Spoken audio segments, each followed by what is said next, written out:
Hold on to your hats, folks, because we're diving headfirst into the wild, wacky, and downright baffling world of Kamala Harris, America's vice president, who's turned political theater into a full-blown circus.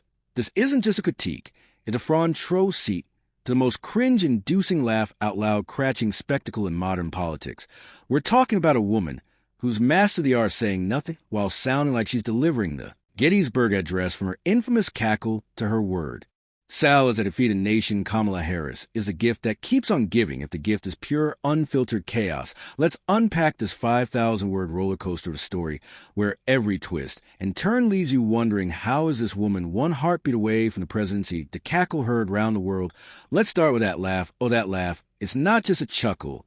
It's a high-pitched, nervous, almost manic giggle that erupts at the worst possible moments. Picture this: a room full of world leaders discussing a global crisis, and Kamala Harris lets out a cackle that sounds like a hyena auditioning for a sitcom. It's not the sound of confidence or wisdom. It's the sound of someone who just realized they forgot their lines, but decided to win it anyway. Her laugh is her trademark, her shield, her go-to move when the pressure's on. It's like she's saying, I don't know what's happening, but let's all pretend I'm in on the joke. Take, for instance, a moment when she was asked about a serious policy issue, say the border crisis, she was tasked with solving. Instead of a clear, concise answer, you get a giggle that sounds like it was ripped from a middle school talent show. It's as if she's trying to charm her way out of accountability, like a kid caught sneaking cookies.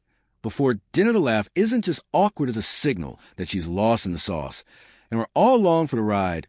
You can almost hear the audience thinking, is this real life? Is this actually happening?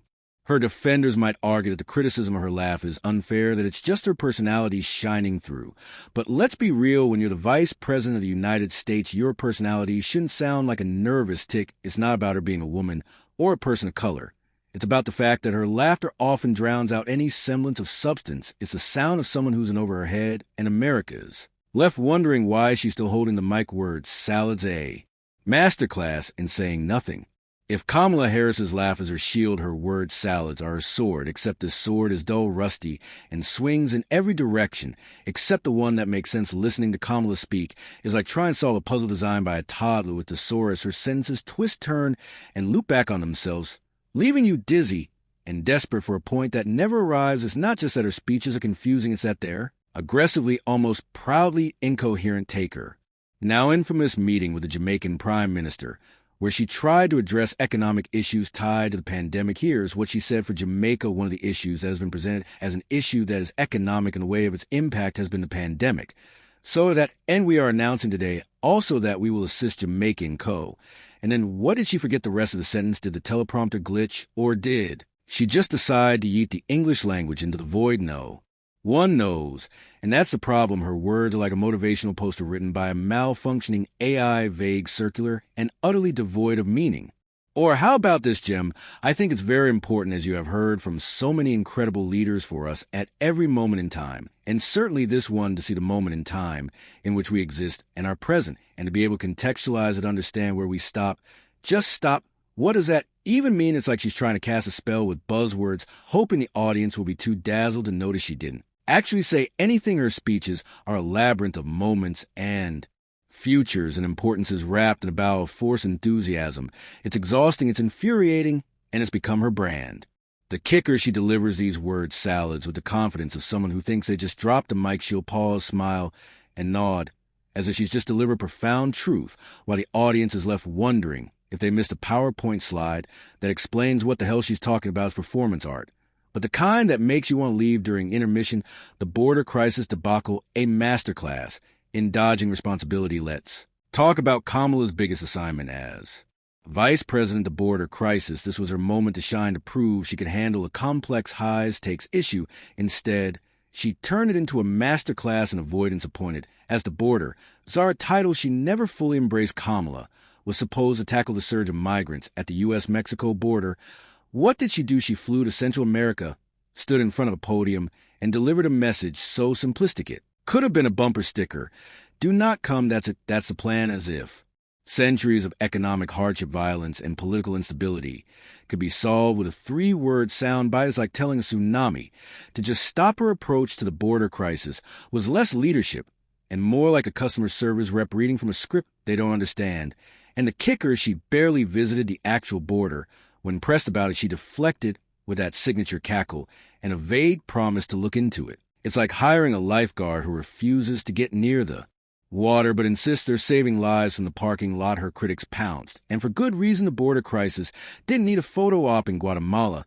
It needed real policy, real action, and real accountability. Instead, Kamala treated it like a school project she forgot about until the night before it was due. Her absence from the border became a running joke with memes and late-night comedians piling on, and when she finally did show up months later, under pressure, it felt like a stage photo op.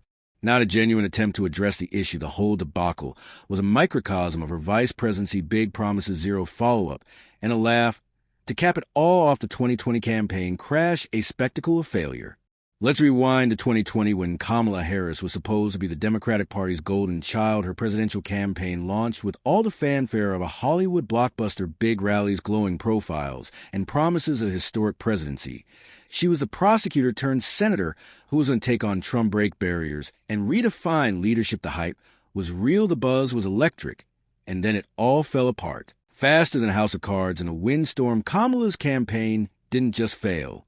It imploded spectacularly. She didn't even make it to primaries, dropping out before a single vote was cast. Why? Because voters saw through the sheen her record as a prosecutor.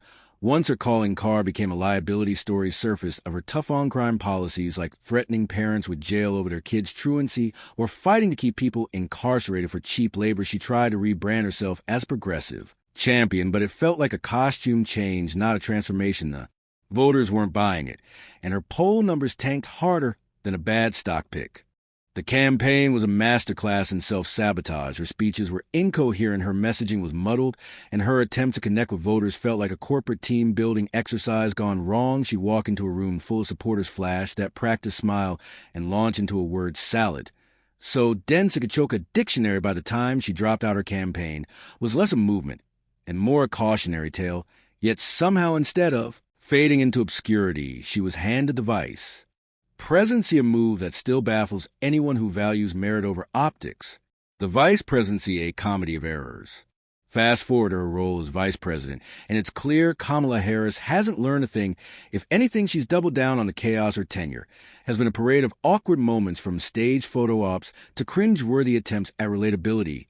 Remember that cooking video where she chopped vegetables like she was defusing a bomb, or the time she tried to hype up a crowd with a speech about seeing the moment in time. Every public appearance feels like an SNL skit that forgot the punchline.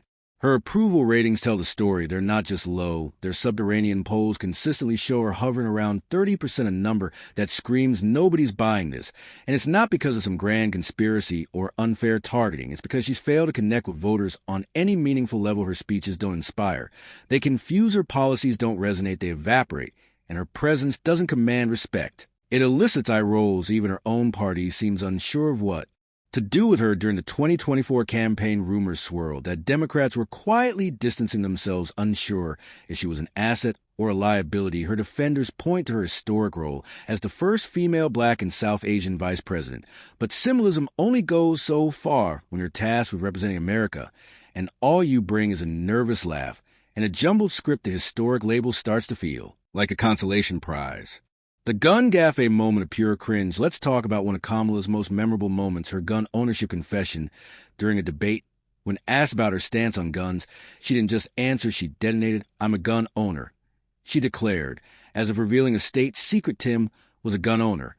And then the kicker: "And I thought in my house they're getting shot." Cue the awkward pause, the nervous giggle, and the collective wince from everyone watching. Even Oprah Winfrey, the queen of composure, reportedly stuttered in response, as if trying to process what just happened. It wasn't just the randomness of the comment.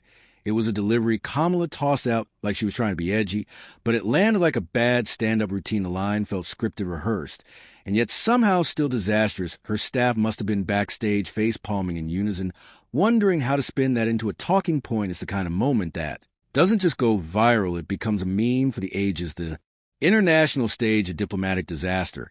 If Kamala's domestic performance is a comedy, her international appearances are a tragedy. Sending her to meet world leaders is like sending a karaoke singer to perform at the opera. She stood beside heads of state, nodding and smiling, only to deliver word salads that leave translators scrambling. Her attempt to address migration in Central America wasn't just Ineffective. It was embarrassing. Other countries must look at her and wonder if America is playing a prank. Imagine being a foreign leader preparing for a high-stakes meeting only to have Kamala launch into a speech about contextualizing the moment.